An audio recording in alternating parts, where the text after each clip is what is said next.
Hi all you lovely kings, queens, and in-betweens. My name's Elaine, and today I'm going to be talking about NASTOLA Games' Plums for Trash, or as I like to think of it, Recycling, the card game. It's a family game for 2 to 6 players, which should take about 20 minutes to play, and it's for ages 5 and up. In this game, plums have become the most valuable resource on Earth, and the only way to earn them is by exchanging waste from landfills. Your goal is to collect the most plums before time runs out.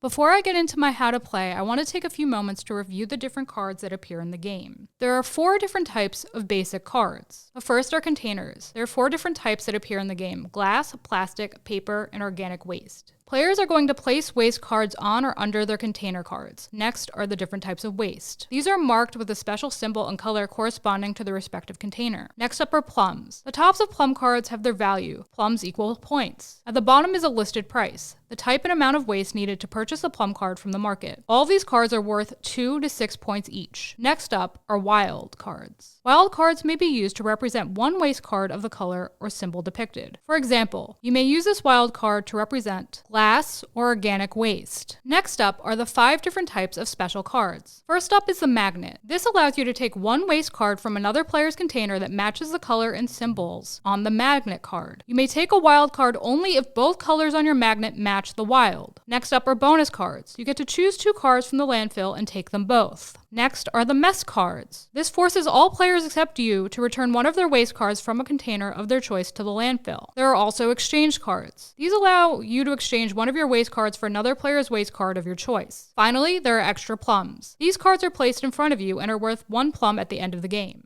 Setup for the game is super easy, barely an inconvenience. First, you're going to place 1 container of each type face up in front of each player. These bins are paper, glass, organic, and plastic. Then you're going to return the remaining cards to the box. Then you're going to shuffle all the cards with gray backs and make a big old mess in the middle of the playing field. You're going to keep them all face down, and all these mixed up cards are going to form your landfill. Then you're going to shuffle the plum cards and place the top 4 face up in a row to create the market. You're going to place the remaining plum cards to the left face down to form a deck. And then you're going to leave room for a discard pile on the other side of the face up cards. From there, you're ready to play. The first player is the one who most recently ate a plum or something made of plums, and play will proceed clockwise. You're going to begin each of your turns by completing the sort step. During this phase, you flip 2 cards from the landfill face up so they are visible to all players. You're going to take one for yourself and then flip the other face down, like so.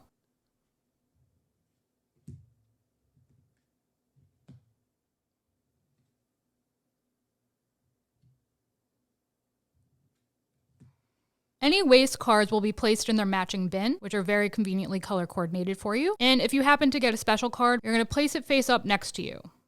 The second possible phase is the action phase, which is not mandatory. If you happen to possess special cards, you may play them or save them for a future turn. For example, this player has the mess card, which allows them to force all players except themselves to return one of their waste cards from a container of their choice to the landfill. They decide they're going to play that this turn. As a result, this card goes to the discard, and their opponent is forced to return some of their trash to the landfill. The final phase of one's turn is not mandatory, and it's called the exchange phase. During this phase, you may trade your sorted waste for plum cards from the market if you can pay the listed price. Place the chosen plum card from the market next to you and discard the waste cards you used to buy it. After this phase, you would replace any purchased plum cards with new cards from the plum deck. For example, this player has enough trash to exchange for some plums. They have 2 organics, so they're going to turn them in for that beautiful plum card.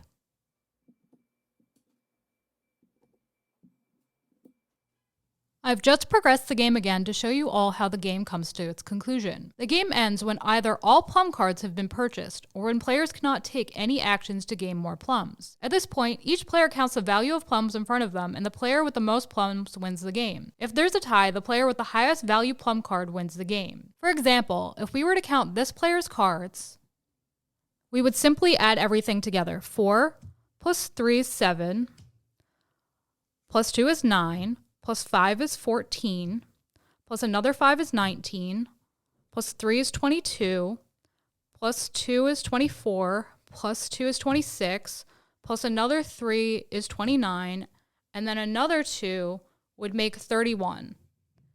This player concluded their game with 31 points. A few other things to note before I get into my review of the game. It's possible to make the game even more accessible for younger players by removing some, if not all, of the special cards. There is also no limit to how much waste you can put in your containers. You may not change the order of the steps you take during your turn. If you happen to have enough waste, you may trade for more than one plum card in the market on your turn. You may also play as many special cards as you like on your turn. Don't rearrange cards in the landfill to hide them after being flipped. This game has been partially designed to help kids develop their memories. You're meant to remember the locations of flipped waste cards in the landfill to get the waste you need and gain more plums. Now that I've taken the time to show you all how to play, I want to take a few moments to provide my final thoughts on the game. This game is clearly designed for families and young children, and I think it is something that will appeal to its audience while also being educational. The game manages to show you the importance of recycling and getting rid of trash in a way that is accessible to children. It even includes cool facts about recycling and trash in general on the bottom of each trash card. Examples of some of these facts include recycling 1 ton of plastic saves the equivalent of 1,000 to 2,000 gallons of gasoline, and 48% of office paper is recovered for recycling. These become raw material for paperboard, tissue, and writing papers. It is the educational aspect of this game that appeals most to me and I think is the most beneficial. I think, however, the game could have been made a little clearer and accessible to younger players if they were exchanging for cash as opposed to plums. While some trash can be composted and then used to grow plums, I feel like money is an easier concept for children to understand. They've seen their parents pay for their toys, for food, and presumably a bunch of other items with money. And in the real world, we can gain money by recycling when we return things like cans and bottles for their deposit amount. Since I feel like a lot of kids will understand the value of money in a way they might not understand the value of a plum, I feel like it would really help to drive the game's point and premise home. So I think it might be something interesting to incorporate in perhaps an expansion at some point down the line. Other things I like about the game are that it's shelf, table, budget, and family friendly. It's also fairly short, so it's a great filler game. It's easy to teach, and it's something that everyone can understand and glean information from, even adults who have been recycling and throwing out their trash for the entirety of their lives. I also like that everything is color coordinated, that there are pictures to help you understand if perhaps you're playing with really young children who can't quite read yet, because it allows them to play along with their other family members. I like that the cards have rounded edges, so you're not getting pricked by scary pointy edges, but I do wish that the cardstock was a little bit thicker. Other than that, I don't really have anything to say. I think it was a very well-designed educational game. I think it's a good value for the money, and I think it's a good value in general as a game. Now that my how to play and review is concluded, I want to thank you all for watching. If you like what you saw here today, please smash that like button until it's blue. Let me know down below in the comments. Have you played this game? Are you thinking of picking it up now that I've given my review? How did you teach your children how to recycle and to throw out trash? What really inspired them to help out the planet? Let me know. I always like to know these things. Subscribe, ring that bell so you'll know what's up, and I'll catch you all in the next one. Bye, guys.